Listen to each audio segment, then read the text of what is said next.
M-am numărat printre cei care au fost foarte triști în momentul în care n-ai mai apărut în film și a apărut numai în televizor.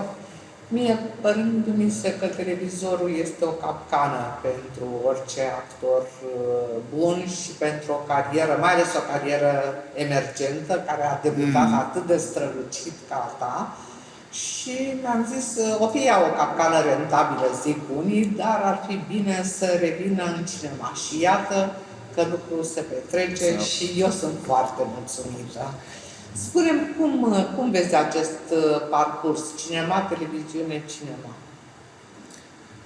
Nu-mi dau seama, n-am plănuit nimic. În principiu, făcusem filmele alea care, e adevărat, au avut foarte mare succes, Marfa și Banii, care a schimbat Și Occident, și Occident, apoi și premiile din străinătate. străinătate și premiile aici la Ucin și după că ce se întâmplă? Eu tot făceam televiziune. Spunând că e ultimul serial pe care îl mai fac. Filmam un an și după aia ziceam, gata, ăsta e ultimul. Și mai făceam încă unul și tot așa. Cred că era o chestie de slăbiciune personală, nu știu, nu-mi dau seama. Pe de altă parte, o comoditate. De fapt, asta e cea mai mare problemă a televiziunii, că îți oferă un statut așa ca actor cunoscut, popular și îți intră banii pe card într-o zi fixă și atunci nu mai ai griji materiale. Încep celelalte griji, dar pe termen lung eu cred că am făcut o alegere bună. Sigur că alegerile nu mi-au aparținut. Pur și simplu așa m-a condus viața. Da? Să zicem că lucrurile s-au echilibrat. Da, dar mă gândesc că trebuie să fie un cu totul alt stil de viață până la urmă, pentru că ceea ce faci îți influențează foarte mult existența. Una este să îți împarți timpul între teatru și film, alta este să trebuie să faci în galop niște episoade de seriale de televiziune, felul în care poți să intri în rolul respectiv, empatia sau nu cu personajul și așa mai departe. Din punctul ăsta de vedere mă gândeam cum ai navigat. Bine, acum să ne înțelegem. Eu am prins o perioadă a televiziunii în care existau bani foarte mulți, care puteau fi investiți. Era o perioadă de crescendo așa a televiziunii. Acum nu o să se mai facă niciodată seriale cum s-au făcut atunci. Atunci se bugetau 100 de episoade, 200 de episoade. Adică oamenii erau dispuși să investească foarte mulți bani, dar în același timp exista și riscul să piardă acei bani. Acum se fac seriale de televiziune de 12-15 episoade. Producătorii de televiziune sunt mult mai circumspecți. Odată cu scăderea asta a numărului de episoade, normal scad și banii pentru actori, pentru regizori, producători și așa mai departe, dar în același timp crește calitatea. Adică nu se mai fac cum făceam eu 20-30 de secvențe pe zi, se fac 10, 8, 7 secvențe pe zi, oarecum apropiat de regimul de film, ca timing mă refer. Noi treceam 20-30 de secvențe pe zi. Pe de altă parte, sigur, global vorbind așa, a fost un dezavantaj, dar pe de altă parte a existat avantajul material plus antrenamentul. Era un antrenament fantastic pentru un actor, era un antrenament, da, de a schimba foarte repede situațiile, pentru că ele nu se trăgeau într-un CV, toate secvențele alea, se trăgeau disparate, așa, din episoade disparate și atunci tu trebuia să intri foarte repede într-o situație din care să ieși, să intri apoi în alta și așa mai departe, să schimbi 20 de povești pe zi. Lucru greu, partenerii de asemenea erau unii de calibru, adică eu acolo în seriale am jucat cu niște actori foarte importanți. Marin Moraru, Gărghedinică, Florina Cercel, Adrian Pintea, Dumnezeu să-l ierte, Dan Condurache, Florin Zanfirescu, Tora Vasilescu, Sebastian Papaiani și așa mai departe. Am jucat cu oamenii ăștia, ce se întâmplă? Jucam ca la film, adică jucam 2 săptămâni, 3 săptămâni, la revedere și ne mai vedem. Jucam cât un an de zile. Cu unii chiar mai mult. 4, 5 ani. Marian Râlea, foarte mulți actori. Buni. Care erau niște parteneri importanți și puternici, cu care trebuia să ții pasul. Asta e ca la tenis. Da. Dacă ai un partener de calitate, joci și tu mai bine. Da, cu care trebuia să ții pasul. Și în felul ăsta m-am antrenat. Adică, global vorbind, sunt ca în orice afacere, dezavantaje și avantaje. Avantajele sunt unele să zicem, de durată. Acum, gândind, fiind relaxat și, mă rog, reintrând în circuitul firesc în care trebuia să fiu. Asta vreau să zic, adică au fost și avantaje pentru mine, ca actor, ca dezvoltare personală. În momentul în care ai fost distribuit de Cristi Puiu și de Mugiu, erai un actor foarte crud, foarte tânăr, la primele experiențe. Cum au fost colaborările astea cu ei? Eu îi consider că sunt doi regizori care știu foarte bine să lucreze cu actorii și să tragă din actor tot cei mai buni. Așa e. Dovadă că au făcut și niște filme foarte bune și dovadă că parcursul lor a fost unul absolut glorios. Și dovadă că de la niște actori care erau rodați, cum ar fi de Pescuteanu, în Moartea domnului Găzărescu, reușea să facă un alt actor, un alt tip de actor, ceea ce e mare lucru. Da, reușea să imprime, să lase actorul, cum se zice, să stea în umbra rolului, nu să iasă în evidență. Cristi Puiu spune chestia asta, este un lucru care a influențat toți cineaștii din România, să reușești ca regizor să obții prezența actorului în fața camerei și atât. Adică actorul să slujească situația, rolul și atâta. Nu să încerce să se acopere, să joace cu un ochi la public și cu altul la personaj. Să fie prezent. E un lucru extrem de greu, care se face prin repetiții multe și, de ce nu, prin mult chin.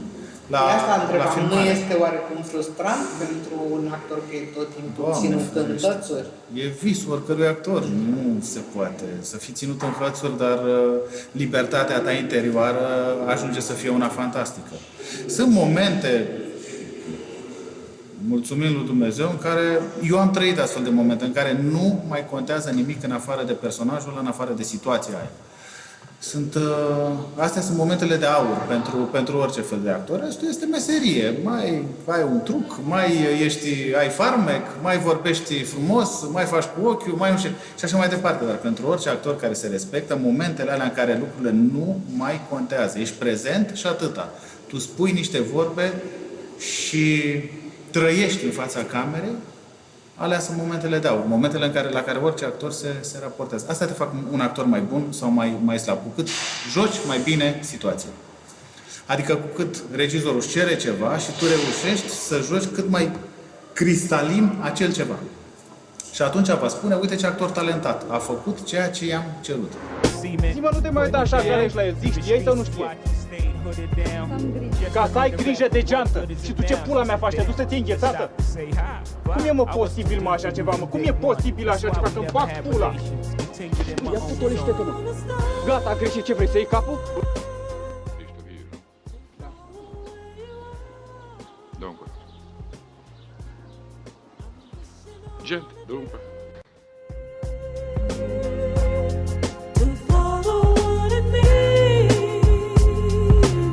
Restul sunt trucuri de actori pe care le folosim cu toți, mai mult sau mai puțin. Și condiția ca un actor să nu se repete, să nu se joace pe el însuși de la un film la altul. Da, să nu devină manierist. Acum, orice actor care slujește o poveste nu riscă să devină manierist pentru că nu se va gândi la trucuri, nu se va gândi la sertărașe, pur și simplu va trăi ceea ce se întâmplă acolo.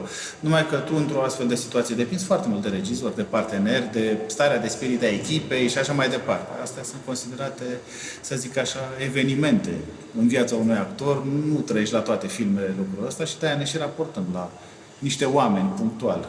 Puiu, Mugiu și așa mai departe. Andrei Con. Da, sunt niște oameni care reușesc să, cum se spune acum într-un termen modern, să te capaciteze. Am venit să te întreb dacă vrei să te căsătorești cu mine. Tu de asta ai venit aici, ca să faci scandal? Că ea vrea să plece, adică vrea să plece din țară. Florina! De om? Dar el nu prea vrea, înțelegi? Și de el se îndrăgostește tipa asta. Eu sunt Luci. Mihail. You know, Luc, Oașa. Dar măsa vrea să o mărite cu un străin, înțelegi? Cum ar fi să mănânci în fiecare sâmbătă la McDonald's? Revenirea pe marele ecran s-a făcut la building, nu? Revenirea pe marele ecran s-a făcut cu Love Building, da, cu primul Love Building. La building, în care am senzația că era implicat și altfel. Eram Vorba de și- școala de copii cu școala de actorie. Da, nu aveam copii, era actorie de film.ro, era Da. o școală pe care am făcut-o cu Dragoș Bucur și cu Bobuță. Copiii, adică sunt foarte Copiii tineri, erau, de-aia zic, copiii da, erau copii. toți peste 18 ani, Da, nu așa. aveam o școală de copii. Da. Și am fost un film la care am filmat 10 zile, mă rog, se zice 10 zile, dar de fapt au fost 10 zile și 10 nopți. Un film, să zicem, un primul lungmetraj așa independent, în forma lui pură. Și am avut mare noroc.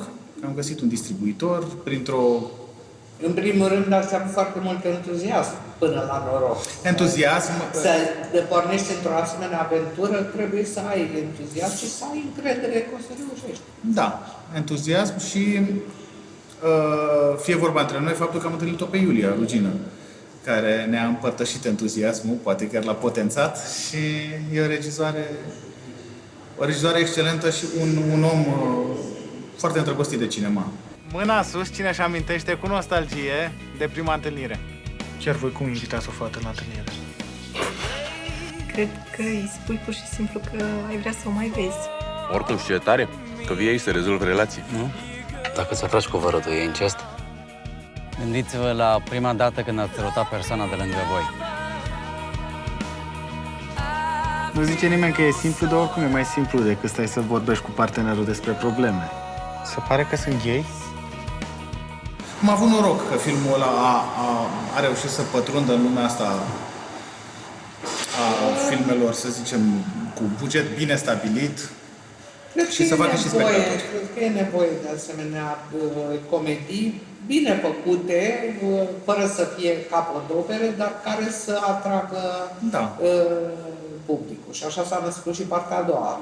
Așa Tot, s-a născut și partea a doua. Acest siaj, ca să spunem Da, așa. da, bine, la partea a doua lucrurile au fost mult mai elaborate, să zic așa, adică n-am mai avut mentalitatea aia studențească, pur și simplu. Luați camera în mână și filmați. De ce nu vrei să fii prietena mea?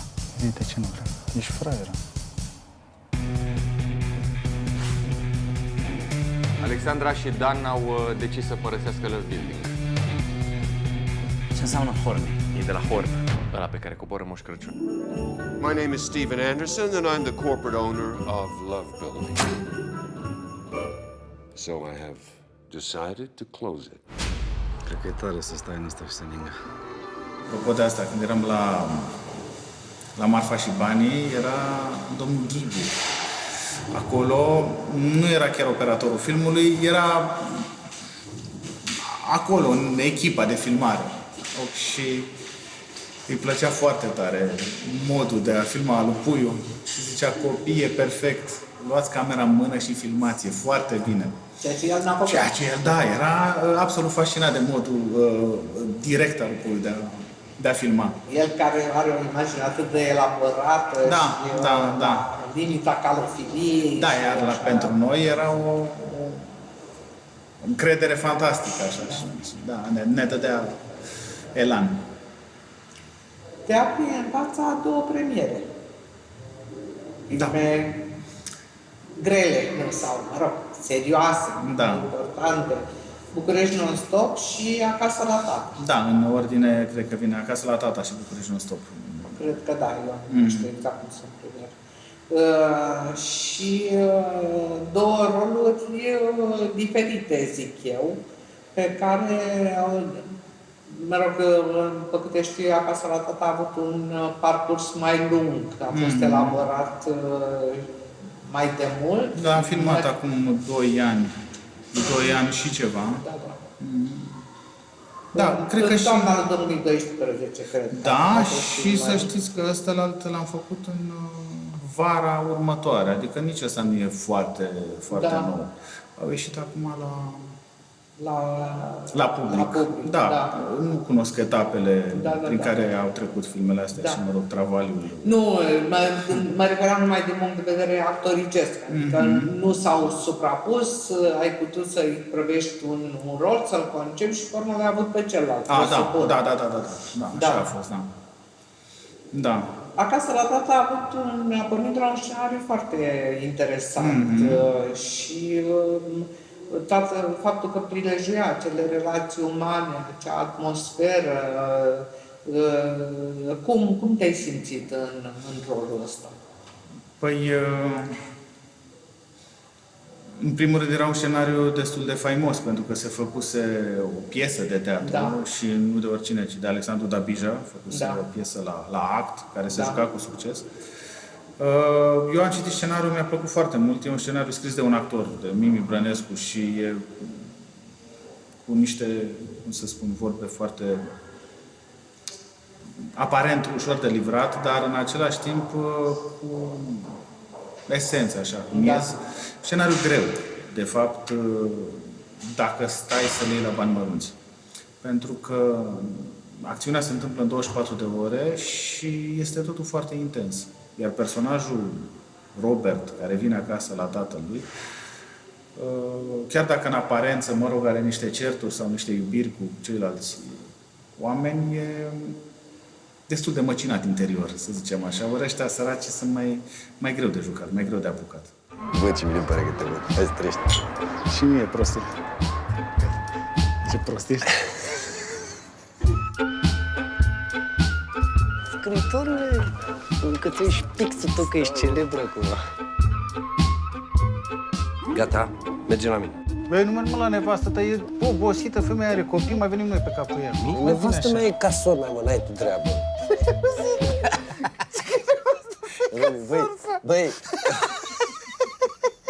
Sincer să fiu, eu zic că și cu un cote mai puțin simpatic, că de obicei rolurile pe care le-ai avut erau niște roluri de oameni deschiși, simpatici, în anumite limite. Aici, frământarea lui genera niște situații conflictuale și niște schimbări de umoare de la secvențele cu tatăl, care sunt dure, după aceea cu prietenii aparent jucăușe și așa mai departe. Este un rol, după părerea mea, solicitant. Da, e un rol. Pe de altă parte, toate rolurile sunt solicitante dacă le iei în serios și asta cu simpaticii, bun, un om e simpatic, dar pe noi ne interesează background-ul lui. Adică cum e când nu e simpatic. Că simpatic să zic așa, o uzanță socială. Da. El vine aici totuși într-un moment de criză. Simpatic era în sensul mai degrabă și solar, adică ai jucat și personaje solare și cu personaje un pic mai tenebrase, nu simpatic așa de uzual. Da, că să mă gândesc și la băiatul ăla, Marfa și Bane, și ăla. În limitele lui, el vrea să-și ia o ladă frigorifică, el vrea să facă business săracul de el. Așa, ălaltul din Occident era părăsit de iubită, erau băieți de ăștia fără noroc. Ceea ce e un agațament foarte bun pentru spectator, pentru că spectatorul ține în general cu personajul principal, care săracul nu are noroc, domnule. Dacă are noroc, nu-l mai iubește. Uite-mă de aici, sau dacă e prost. Să nu fie prost, să n-aibă noroc și atunci ții cu el. Ăștia erau niște, da. Așa e și Robert ăsta, săracul. E ușor... Nu prea așa... El e, de fapt, un țărănuș de acolo, care nu prea și-a găsit locul nici la București. Numai că în momentul în care se duce la el la țară, se complace în a fi ușor zeificat. El știind bine că nu e. Și trebuie să se întâmple niște evenimente ca el să poată, să cum spunea Adem Rădulescu, dragă, zice, la un moment dat e ca atunci când se rupe apa. Când se rupe apa și se naște copilul, nu mai e ce să mai faci. Și atunci, ăsta este unul dintre acele momente în care viața lui se schimbă, în care lucrurile se duc la vale. Dar pune viața în situația asta în care, paradoxal, el s-a dus acolo la tatăl lui, în satul lui, crezând că acolo este protejat de tot ce se poate întâmpla rău. Ce sunt eu, nu? Un faia în țară, un căcac cum ar veni, hă?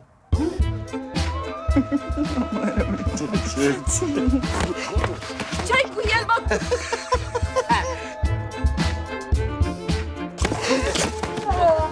Căt-cădac? Hai să mă căcâne de viață, bă. Să mor eu, nici nu știi ce. Eu de ce nu m-am făcut scriitor? Băi, ia du-te de aici! Du-te de aici!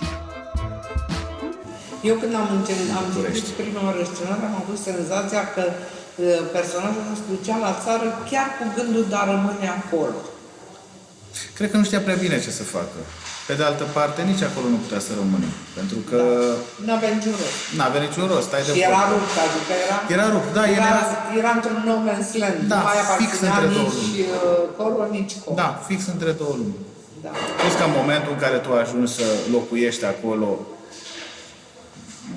glorificarea începe să scadă, ești jos de pe soclu. Mai pune mâna pe aia, mai fă aia, mai fă aia, adică nu mai ești scriitorul venit de la București. Da, Andrei Icon a zis o chestie foarte bine, zice, băi, el este un cowboy. Zice, în orice bărbat există un cowboy. Chiar dacă unii se suie pe cal și pleacă prin deșert, al tău s-a suit într-un Logan și s-a dus acasă la taică-su. Pare și el, săracul, în limitele lui, un suflet de cowboy. Mi se pare foarte frumos. Dar n-am uitat nicio clipă când am făcut personajul ăsta și cu Andrei am vorbit foarte mult despre asta. El aparține și el acelei lumi. Adică am încercat pe cât posibil să nu duc poetul în spate. Adică a venit Eminescu la Ipotești și acum el este tot un băiat care cutreiera și el pădurile pe acolo, care, mă rog, s-a culcat și el lângă izvor și așa mai departe. Adică el înțelege lumea aia, o trăiește și este impregnat de lumea aia. Chiar dacă acum stă pe terasă la Mețerești și bea cu niște ziariști bere. Da. E foarte important asta, să nu joci poetul, să nu joci, mă rog, să nu-i dai o prețiozitate. E un băiat care destul de vital, care bea, mănâncă, se laudă, dar este prins între două lumi. Da, dar este prins între două lumi. Drama lui de viață, ca să spunem așa. Da. Celălalt rol este un rol mai redus ca dimensiuni, dar pentru că face parte dintr-un grup de personaje, că acolo schimbându-se e vorba de București non-stop al lui Dan Chișu, schimbându-se mereu planurile acțiunii și trecând de la un grup de personaje la altul, prin forța împrejurilor, niciunul nu are rolul principal. Există un rol care catalizează toate celelalte personaje și care este rolul interpretat de Efrim, dar acolo mie mi se pare interesant cuplul cu Boguță și relația cu Boguță și mai ales că ai și o vastă experiență în jocul cu Boguță, dacă mă gândesc și da, am mai făcut două filme împreună. Da. Da, în general, da, cu Boguță, cu Dan Chișu. A fost un film făcut, tot un film independent, făcut destul de repede, dar în niște condiții bune. Dar știi că povestea lui era să fie inițial niște scurtmetraje regizate de actori și fiecare să joace te numărai printre regizori ăia sau nu? Nu. Că trebuia fiecare să joace în filmul celuilalt, cam așa era înțesătura și neieșind pasența a ajuns un lungmetraj, dar bine închegat și este o lume pe care o cunosc foarte bine. Sunt bucureștean 100% și cunosc lumea asta a Bucureștiului de atunci și de acum și viața asta de cartier, viața asta din fața blocului, să zic așa, cu tot felul de interesant că nu este vorba nici de periferia orașului, nici de centrului, ci de un cartier, cum ar fi cu toate că el s-a filmat... sau da, eu am stat într-un Mutaverei, da. Și filmul a fost filmat chiar în centru, într-un bloc ANL. Da. A fost greu, pentru că primul cadru este ăla cu macaraua, care umblă pe la toate geamurile și a fost foarte greu să scoți oamenii din casă, să dresuiești apartamentele, să vină actorii și a fost o zi foarte, foarte grea și, cum să spun, o producție destul de serioasă să faci toate lucrurile astea. A ieșit bine. E un film pe care îmi place, pe care l-am revăzut de curând. Nu-l mai văzusem, l-am văzut la TIFF într-o proiecție de asta private screening și l-am văzut acum de curând la Arad. S-a deschis o sală în Arad de cinema, o sală nouă de cinema și a fost dat și filmul ăsta și atunci l-am văzut, mi se pare foarte bine. L-a remontat și e foarte bun. E bine ok. articulat și, Da, părerea coerent. mea, Chișu crește de la un film la altul. El are tot felul de căutări, de limbajuri și dar ăsta mi se pare cel mai bun film al lui până la ora actuală. Da, ca să nu mai zic că este prolific, adică face filme pe bandă rulantă. Are o frecvență extraordinară. Are idee, are energie. Jos pălăria. Da, eu care am participat la producerea unor filme independente, știu cât e de greu. Și trebuie să ai energie și nervi. Vă că îl țin nervi. Bravo lui. V-a să zic că 2 premiere în perspectivă, foarte, foarte curând. Acum. În teatru, o activitate susținută. Susținută, da, susținută și... Da. Ce joci acolo? Păi joc Titanic Vals, regia lui Alexandru Dabija, Viză de Clown pe care o să-l jucăm și în Festivalul Național de Teatru acum. Liniște, Sălut, Acțiune, în regia lui Peter Cherec. Și ce mai joc? În regia lui Dinu Cernescu, 3 generații. Și cam atâta, 4 piese, spectacole și joc, ceea ce e excelent. Teatrul este un fir roșu în viața unui actor, un fir roșu bine articulat. Care trebuie împletit cu firul albastru, să-l spunem, al cinematografului. Da. Și cu școala de actorie, ce se întâmplă? Școala de actorie deocamdată nu funcționează acum în sesiunea asta pentru că nu avem timp. Avem proiectele noastre personale, toți 3 suntem prinși în tot felul de proiecte, n-am vrea să ne batem joc de școala de actorie, plus că mai producem acum un film al lui Jesus del Cero, cu care am luat la CNC și intrăm în producție acum și efectiv nu mai avem timp. Și joci? Deocamdată n-am făcut casting-ul. Sincer, nu știu dacă o să joc, nici nu m-am interesat îndeaproape de opțiunile lui actoricești, o să fac un casting și o să vedem. Presupun că nu o să joc, pentru că e greu să fii și producător și actor. Am făcut chestia asta la Love Building și a fost greu. E greu, sincer, e greu. Mai ales la Love Building 2 am avut și deplasare de echipă, 3 săptămâni și trebuiau ținute lucrurile sub control. A fost chiar foarte greu și pentru mine și pentru Dragoș. Pentru Dragoș nu mai zic, el e mai implicat decât mine și atunci a fost foarte, foarte greu. Am zis că la filmul ăsta să încercăm să ne împărțim sarcinile echitabil. Să împărțim sandvișuri. Ca proiecte? Se ivește ceva la orizont? Proiect de film, deocamdată nu. Acum sunt foarte prins în promovarea lui Acasă la Tata.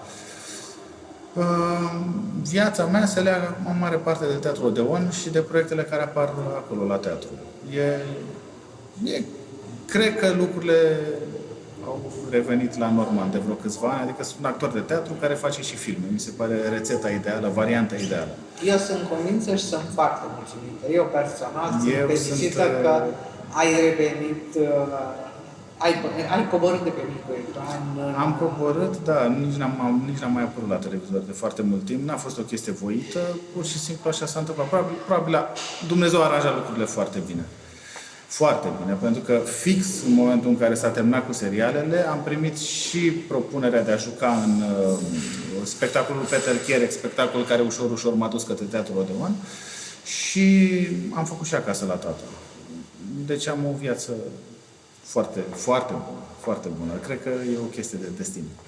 Altfel nu pot să-mi închipui, pentru că în momentul în care s-a terminat a început altceva, exact ce-mi doream. De-aia zic că pe termen lung lucrurile s-ar putea să se fi nivelat și să se fi rotunjit într-un mod armonios.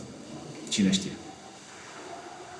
Succes în continuare și sper să ne mai vedem la următorul film când va fi, să fie, să mai discutăm despre destinul artistic care cu siguranță există și eu sunt convins. Sper, da.